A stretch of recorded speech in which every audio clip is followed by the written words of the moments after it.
Money doesn't grow on trees, or they call you on the phone and they say, here's $1,000. All you got to do is sign up for this. Most people immediately recoil and they say, well, that might be a scam. Somebody's going to be ripping me off to say that. What's sort of the bait and switch of the politics we face now? People are saying, we're going to give you free college, free cars, free cell phones, free this, free that. Everything in life will be free. You won't have to work anymore. The problem is there are ramifications. Money doesn't grow on trees. The money's got to come from somewhere. So either we borrow it, we become more indebted to foreign countries, we tax people for it, or ultimately the way we fix a lot of our deficit problems is we simply print the money. And so when the Federal Reserve prints the money, as we increase the money supply, the money that we have becomes worth less and less. It loses its purchasing power. This is the insidious tax of inflation.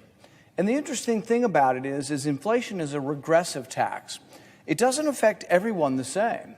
In fact, the tax of inflation actually affects the working class, the people of lower incomes, and those on fixed incomes and pension, retirees. It affects them much worse because they don't have the ability for their income to go up.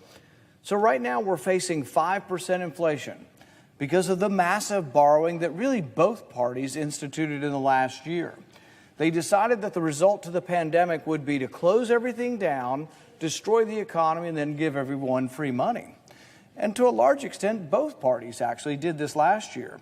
Now this year, the decision has been made by Republicans to say, whew, this is so much, we got to stop. We got to get people back to work and let the economy recover. So it's primarily been Democrats this year. But both parties have a certain responsibility to this, at least some members of both parties. But as the inflation occurs, and this effect is being transmitted to the economy, you find that those who suffer are those who cannot raise their income, those who have fixed income or low income. One of the things you see here is that if we have 5% inflation, what does that mean? You say, well, I don't know, it means I lose my purchasing power by 5% next year. But what if it happens year in, year out for a decade, and you've lost 50% of your purchasing power? It means to make up for that you really have to have a 50% increase in your wages. So will wages keep up with inflation? The dirty little secret is that in some ways wages will rise, but maybe they rise an equivalent amount or a little bit less, and you say a decade later, I'm not any better off. And there become people mired and more dependent on government as government gets larger and larger, and they think they're getting free stuff, but it's not really free. The allure of something for nothing. This is the allure of socialism. This is a false allure. It's something that you're going to be able to get something and you're not going to have to pay for it. So we've accumulated $30 trillion in debt.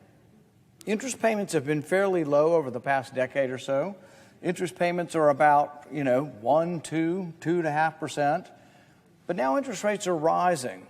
Even at the low interest rates, our interest rate that we pay each year has grown to about $300 billion a year.